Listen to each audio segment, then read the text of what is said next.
Race weekend is underway. DC streets turning into a first-of-its-kind IndyCar race course. We're live with the fans ahead of the main event celebrating America's 250th. Plus, we're tracking a deadly officer-involved shooting. We'll tell you why Maryland police say an officer shot at a driver in a moving vehicle in Prince George's County. What police were initially looking for. School safety concerns. One building still not completely built before the first day of class. What parents want their neighbors to know about this unfinished project. And I'm watching on radar a couple of spot storms off to the west of D.C., one of which is severe. We'll talk about how long that severe thunderstorm warning's in effect coming up. Plus, talking about supermarket savings, the deals to keep cash in your wallet before the next time you grab a cart. We're stretching your dollar as families report increasing concerns about costs. You're watching the station covering all of the DMV. This is DC News Now. Saturday evening, thank you for joining us for DC News Now at 6 o'clock. I'm Ben Dennis. It is race weekend here in the nation's capital. The Freedom 250 IndyCar Grand Prix. It's drawing racing fans to the National Mall on Pennsylvania Avenue. And today's qualifier didn't run smoothly for everybody. Some initial runs around the track prompted pit crew visits, and after significant planning and paving along the course. All of the uncertainty about a first-of-its-kind event at the nation's capital has fans excited. But unfortunately, not everybody is going to be able to watch the Grand Prix in person. You need to have a ticket in order to get into the area where the race is actually taking place. DC News Now's Dave Laval joins us live from the National Mall. Dave, talk about a picture-perfect view of that action there. Yeah, I'll tell you what, Ben, this is definitely exciting as we are getting ready for the final start of qualifying for the Freedom 250 Grand Prix. We're at the Media Center atop the Johns Hopkins University Bloomberg Center, and this gives a great view of the drivers as they come out of turn one. There are plenty of closures around the National Mall, and it's not just the roads. The National Air and Space Museum is one of 3 Smithsonian buildings where visitors are admitted on a restricted basis. The others are the National Museum of the American Indian and the National Museum of Natural History. You must have a ticket for that day's racing if you want to visit those buildings. A couple of people we spoke to seemed surprised by that decision. But for the most part, though, fans have no problem. Well, it's great. There's nobody in there. There's no lines. You can see everything you want, in and out. It's awesome. Visitors are reminded they will not be allowed to exit the secure area with any item purchased in a Smithsonian gift shop that is included on the Grand Prix prohibited items list. The Grand Prix clear bag policy does not apply to the shopping bags obtained in the gift shops or cafes. All of the other remaining Smithsonian museums will be open during regular business hours. Coming up tonight at 10 o'clock, we will recap everything that took place here on the first day of the Freedom 250 Grand Prix.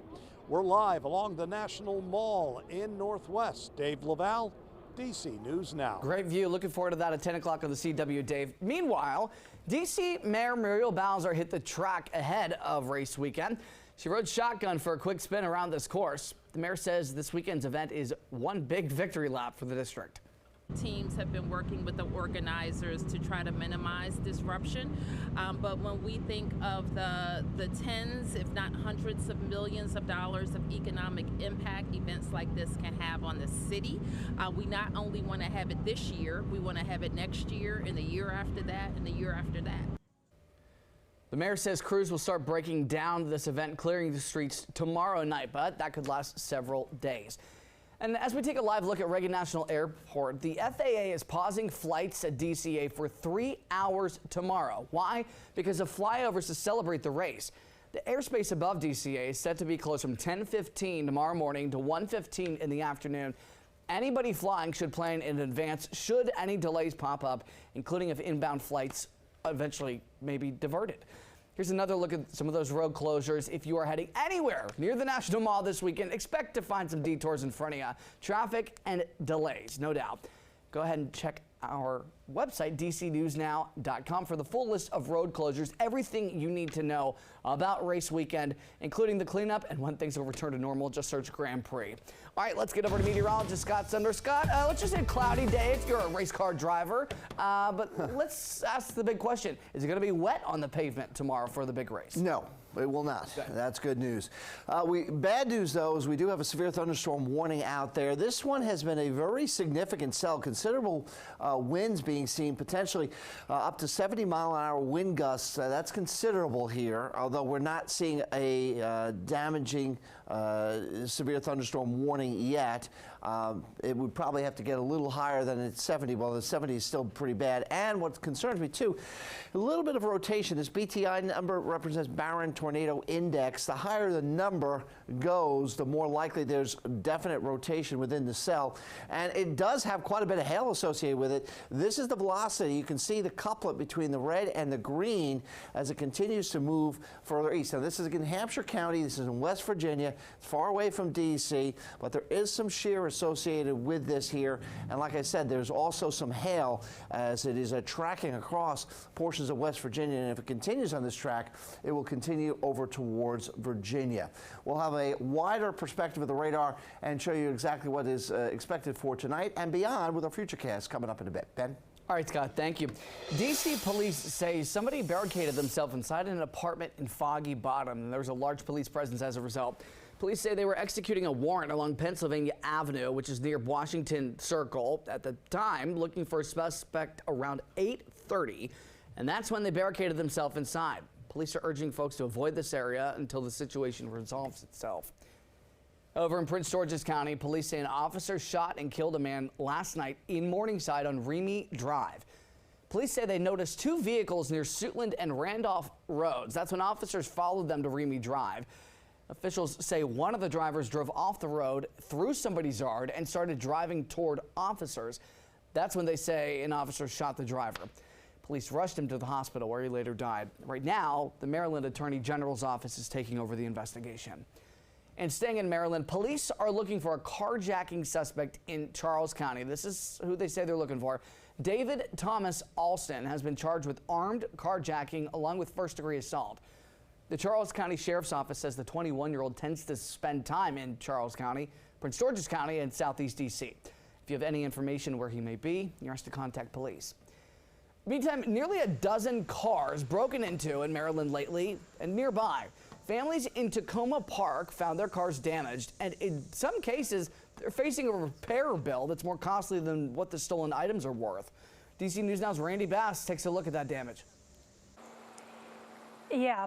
Tacoma Park police confirm at least 11 cars were hit by vandals and thieves here along Aspen Court overnight. Earlier this week, can see windows entirely broken out. In other parts of the parking lot, broken glass still lays on the ground here. See those windows broken out, and some drivers we talked to say they just went through the cars and didn't even take anything. Tacoma Park police confirming at least 11 car break-ins in the 7400 block of Aspen Court overnight Wednesday into Thursday morning. It's shocking because, you know, as you can see, it's a cul-de-sac here, very quiet neighborhood, not much happens around here. Police say at least one owner had property stolen from his vehicle. They're investigating and contacting other vehicle owners who woke up to broken glass and smashed windows Thursday morning. I was just shocked because, like, I come outside and everybody's outside looking at their cars, and there's just glass next to every single car in the parking lot. I felt like, oh wow, but there's nothing valuable in there, so it wasn't like, all right, well, surprise, you went through all that for nothing. Some owners here tell us they took coins and small amounts of cash from their cars, but left other items behind, telling us it could cost hundreds of dollars to fix the broken glass and cracked window frames. My dad took it into the shop, but he said it's going to be a lot because they also tried to pry open the other windows too, so like the frame is broken on the other three windows. And neighbors here are asking anyone with any information at all to get in touch with police. Tacoma Park police tell us they are still very much investigating these break-ins. In Tacoma Park, I'm Randy Bass, DC News Now. Morning stuff. Thanks, Randy. We're going to stay in Maryland momentarily. That's where a skunk has tested positive for rabies in Charles County. Officials say that skunk was found near Plenty Highlands Place in Port Tobacco. If you or your pet have had contact with the skunk in the area, you have to contact the Charles County Health Department. The county will be holding rabies vaccine clinics in October and November. Those details right there on your screen.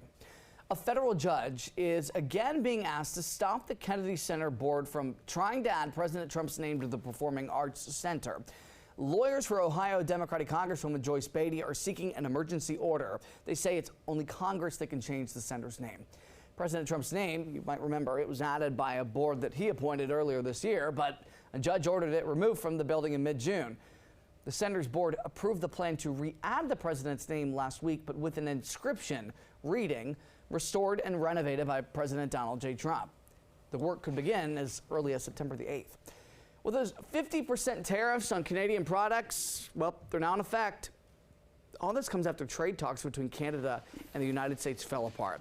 President Trump's import taxes will hit products ranging from hockey sticks to even tongue depressors. Canadian Prime Minister Mark Carney says Canada is going to retaliate. How? Well, matching those tariffs dollar for dollar to protect their workers and businesses, he says. No word on any future trade talks. All right, the Burgundy and Gold Commanders fell in their second preseason game today. They just lost to Detroit 13-17. More than 50,000 fans were at Ford Field in Detroit to watch the game against the Lions. The Commanders beat the Dolphins last week in their first preseason game, and come next Friday, DC is going to play their third and final preseason game, taking on the Ravens in the Charm City, Baltimore. Kickoff 6 p.m. Coming up, some DC teachers concerned that their elementary school is not set for the very first day of class. Why they think the building won't be ready on time. Plus, your shopping list may be extra long these days with back-to-school items on it. We're going to help you stretch your dollar with some ways to save.